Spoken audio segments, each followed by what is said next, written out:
آج 24 رجب المرجب یوم فتح جنگ خیبر ہے۔ ایک اسلام کی سب سے بڑی جنگ، سب سے طویل چلنے والی، سب سے لمبی چلنے والی جنگ جو 40 دن تک چلی۔ ان 40 دن تک تمام صحابہ میدان میں گئے۔ خیبر کے قلعے کے چاروں طرف خندق کھدی ہوئی تھی۔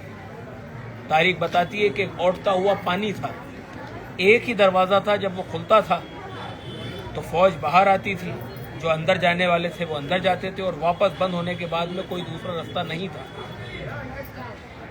تو ان 40 دن تک لوگ محنت کرتے رہے، لیکن اس دروازے کو ہلا بھی نہیں پائے۔ ان 40ویں دن رات میں حضور نبی کریم صلی اللہ علیہ وآلہ وسلم نے اللہ کے حکم سے فرمایا کہ میں کل علم دوں گا مرد کو، جو رجل ہوگا، جو کرار ہوگا، جو غیر فرار ہوگا، جو مرد ہوگا، جو بڑھ بڑھ کے حملہ کرنے والا ہوگا، اور جو غیر فرار ہوگا، جو میدان سے بھاگے گا نہیں، میدان چھوڑ کے بھاگے گا نہیں، کل میں علم دوں گا مرد کو۔ جب صبح فجر کا وقت ہوا تو اللہ کے حکم سے آپ نے ناد علی پڑھنا شروع کی، اور حضرت سلمان فارسی کو حکم دیا کہ سلمان مدینے کی راہوں پہ نظریں گاڑ کے بیٹھ جاؤ۔ اب ناد علی اگر بہت زیادہ آرام سے اگر ہم پڑھیں تو آدھا منٹ کافی ہے۔ خیبر اور مدینے کا فاصلہ جو ہے وہ آپ سرچ کر سکتے ہیں نیٹ پہ آج بھی۔ حضور نبی کریم صلی اللہ علیہ وآلہ وسلم نے جب ناد علی پڑھنا شروع کی، ادھر ناد علی شروع کی اور ادھر مدینے میں تاریخ بتاتی ہے کہ مدینے میں مولا کائنات نے اپنے مصلے کو اٹھایا اور کہا کہ کمبر ذوالفقار لاؤ، آقا بلا رہا ہے۔ تیسری ناد علی ختم ہونے والی ہے کہ حضرت سلمان فارسی دوڑتے ہوئے آتے ہیں رسول اللہ کی خدمت میں اور کہتے ہیں کہ یا رسول اللہ میرا مولا آ گیا، علی آ گئے۔ اب ایک دنیاوی مثال ہے کہ اگر کوئی جنگ چلتی ہے اور فتح نہیں ہو پاتی ہے اور کوئی نیا کمانڈر آتا ہے تو وہ جو پرانے لوگ ہوتے ہیں، نیا کمانڈر ان سے یہ پوچھتا ہے کہ ابھی تک کیا مشکلات آئیں، کیا رکاوٹیں آئیں۔ لہٰذا مولا کائنات حاضر ہوئے، مولا کائنات نے کچھ نہیں پوچھا، رسول اللہ صلی اللہ علیہ وآلہ وسلم کی نالین کا بوسہ لیا اور آپ نے صرف ایک سوال کیا کہ یا رسول اللہ کب تک لڑوں؟ حضور نبی کریم صلی اللہ علیہ وآلہ وسلم نے علم دیا اور کہا کہ یا علی جب تک اللہ تمہارے دونوں ہاتھوں میں مکمل فتح نہ دے دے تب تک لڑو۔ آپ میدان میں گئے اور آپ نے پتھر پہ علم گاڑا، جو آپ لوگ سب قوالی میں سنتے ہی ہیں۔ مولا کائنات نے خیبر کے میدان میں وہ علم جو ہے وہ پتھر پہ گاڑا اور مرحب کو دعوت دی، وہ نہیں مانا، تو لہٰذا ایک ہاتھ سے آپ نے در خیبر کو اکھاڑا، اور اس انداز میں اکھاڑا کہ جس طرح سے ایک ضعیف طالب علم، ضعیف عالم دین اپنی پسندیدہ کتاب کا ورق پلٹتا، اس طرح سے مولا کائنات نے دروازہ خیبر کے قلعے کے دروازے کو اکھاڑا، جو 40 دن تک کوئی ہلا بھی نہیں پایا تھا، اور ایک ہاتھ سے مرحب کے 2 ٹکڑے کیے، وار کیا تو 2 برابر میں اس کا جسم جو ہے تقسیم ہو گیا۔ تو یہ مولا کائنات حضرت علی ابن ابی طالب علیہ السلام کے سر پہ فتح کا صحرا بنا۔ اسلام میں جتنی جنگ ہوئی سب جنگوں کا فتح کا صحرا مولا کائنات حضرت علی ابن ابی طالب علیہ السلام کے سر پہ بندھا ہے۔